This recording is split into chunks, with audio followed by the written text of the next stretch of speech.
Eh, ok. Buen día, doctor Rom. Bueno, mi grupo nos ha tocado hablarle acerca de la ataxia cerebelosa. Ahí están los integrantes, que estamos conformados por mi persona, Jocelyn Fuentes, David Wanga, Sebastián Galarza y David Carrasco. Entonces vamos a empezar hablando de la ataxia cerebelosa. La ataxia cerebelosa en sí es de incapacidad motriz, es un trastorno que impide el movimientos involuntarios. Estos afectan a la precisión, a la velocidad en las actividades comunes en nuestra vida diaria. También se puede presentar otras sintomatologías que les voy a explicar más adelante. Y esto se puede deber a diferentes causas. Estas causas pueden dividirse en dos grandes grupos. Pueden ser causas adquiridas o hereditarias, en este caso. Tenemos la sintomatología que la persona con una ataxia cerebrosa puede presentar. Por ejemplo, tenemos que se va a generar una inestabilidad para caminar, una falta de coordinación. Esta falta de coordinación viene acompañada de temblores. La persona se le va a dificultar realizar movimientos. Tenemos también la dificultad para regular la voz, coordinar las palabras o modular bien las palabras. También en el paciente se va a presentar nistagmo. El nistagmo es una afección que básicamente se caracteriza en que el paciente va a tener movimientos involuntarios de los ojos hacia distintos lados. También se va a nublar la vista parcialmente. También se va a presentar dismetría. La dismetría es básicamente cuando el paciente pierde la capacidad o tiene una percepción errónea de la distancia, de las cosas. Es decir, al querer coger algo, al realizar cierto movimiento, no va a poderlo realizar con facilidad, ya que se le va a dificultar debido a que la distancia tiene un mal sentido de la distancia. Entonces, se van a complicar muchas cosas en su tarea o vida diaria. Y en pediátricos, la ataxia cerebelosa se va a presentar básicamente o se va a manifestar como un rechazo al caminar. Esto obviamente por una falta de coordinación, falta de equilibrio, entre otras características que se menciona acerca de la ataxia cerebelosa. Ok, una vez sabiendo esto, vamos a hablar sobre la etiología de la ataxia cerebelosa, es decir, los agentes causales. Tenemos que la ataxia cerebelosa se divide en dos grupos. Tenemos la adquirida y tenemos también la hereditaria. En la adquirida tenemos un montón de ejemplos. Por ejemplo, tenemos las que podemos observar aquí. Tenemos ataxias generadas por un post-trauma, es decir, después de haber recibido un golpe o un traumatismo a nivel craneal, se van a formar hematomas intercraneales, es decir, estos hematomas intercraneales son signos de un daño a nivel del tejido cerebral, en este caso en el cerebelo. Eh, Esto va a manifestarse ya con con las sintomatologías que se mencionó anteriormente, es decir, una falta de coordinación, una falta de equilibrio, no se puede hablar unas palabras, etc. Tenemos la esclerosis múltiple. La esclerosis múltiple básicamente es una enfermedad autoinmune que se caracteriza porque va a haber un daño o una disminución en las cantidades de mielina que existen en los axones neuronales. Todos sabemos que la mielina es una sustancia que permite enviar impulsos nerviosos de una forma mucho más rápida. Al haber una disminución o un daño a este nivel de la mielina, de esta sustancia que recubre los axones, básicamente estos movimientos van a ser más lentos, lo cual puede generarse o presentarse como una ataxia. También tenemos el acceso cerebral. El acceso cerebral es una acumulación de pus. Básicamente la pus surge como una respuesta frente a una inflamación. A nivel cerebral o cerebeloso en este caso, siendo más específico, se puede generar debido a una infección que pudo haber llegado por la sangre o también alguna mala práctica quirúrgica, en este caso en una operación cerebral. Pudo haberse contaminado a la persona y esto va a generar obviamente una respuesta inflamatoria como un absceso cerebral, lo cual obviamente se va a traducir como una ataxia cerebelosa, en este caso hablando de este tema. Toxicidad por alcohol. Básicamente el alcohol va a afectar específicamente al cerebelo, generándole estas complicaciones. Obviamente en las personas que ya consumen alcohol por un tiempo muy prolongado y son cantidades muy altas. De ahí tenemos enfermedades infecciosas. Las enfermedades infecciosas eh, pueden expandirse hasta áreas cerebrales como el cerebelo y ocasionar esta ataxia. Por ejemplo, aquí tenemos el VIH, la salmonela, la parotiditis y el citomegalovirus. Tenemos la hidrocefalia. La hidrocefalia es la acumulación de líquido cefalorraquídeo a nivel cerebral, a nivel craneal. Lo que hace es que va a generar un problema, va a afectar a, al funcionamiento correcto, adecuado del cerebelo. Tenemos un tumor canceroso.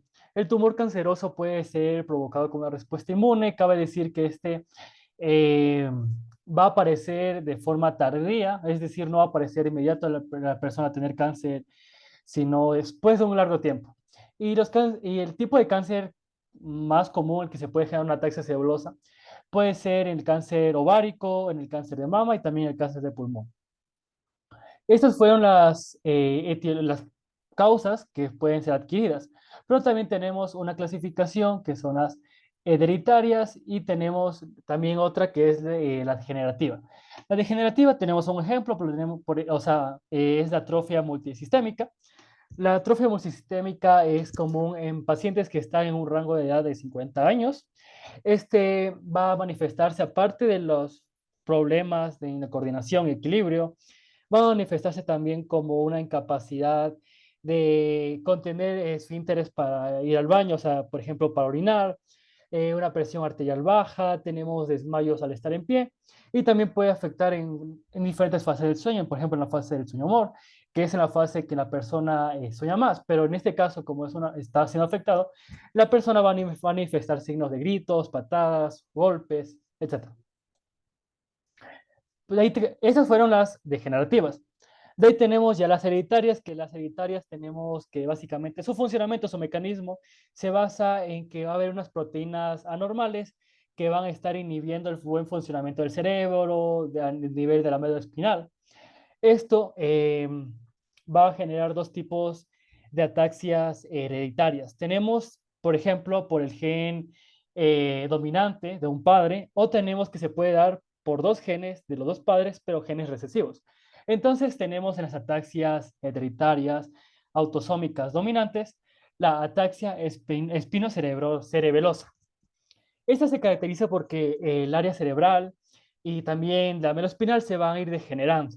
Esta degeneración va a hacer que la ataxia vaya teniendo una consecuencia en sí progresiva, es decir, va a ser más compleja, se va a manifestar de una peor forma en los pacientes. Y eso se puede extender a otras partes del sistema nervioso. Tenemos la ataxia ocasional. Este tipo de ataxia no es progresiva, de ahí el nombre. Esta ataxia también se caracteriza porque se va a manifestar como vértigo, fatiga, debilidad muscular y no va a cortar la esperanza de vida porque no es progresiva y se puede tratar con medicamentos. Esa fue la ataxia autosómica dominante. De aquí tenemos las ataxias autosómicas recesivas, que se daba por los dos genes de ambos padres. Tenemos como la enfermedad o la ataxia de Friedrich, que es una ataxia muy común, que se caracteriza principalmente porque se va a generar una dificultad para caminar un, como una consecuencia primaria que se puede dar. Esta ataxia va a ir extendiendo, o sea, desde el tronco hasta las extremidades, o sea, pies, manos.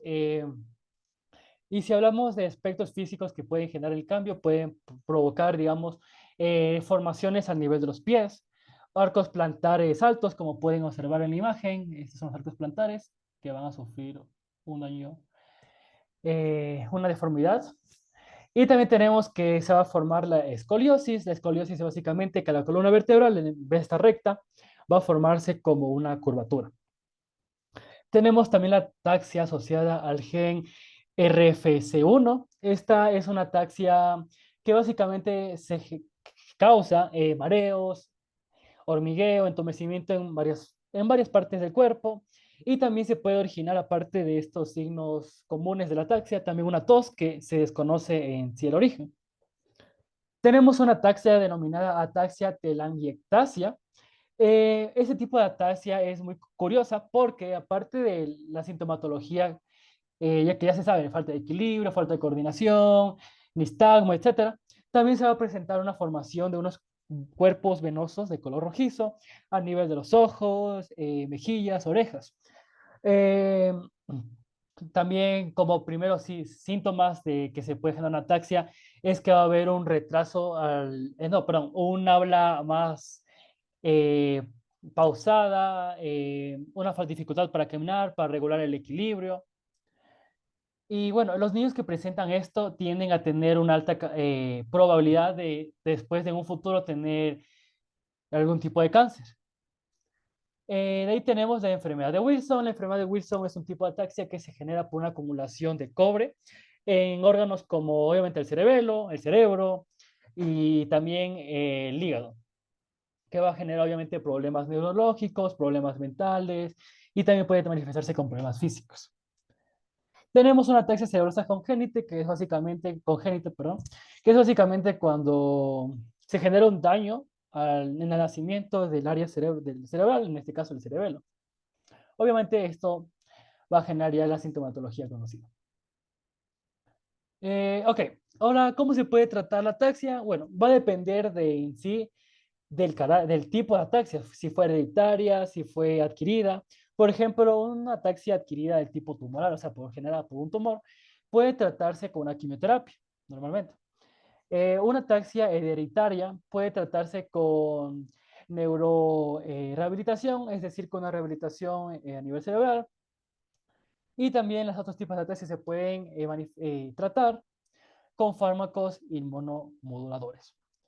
Eh, Y aquí esta fue la biografía donde nosotros consultamos nuestra información y espero haya quedado claro este tema. Entonces, muchas gracias. Nos vemos en una próxima.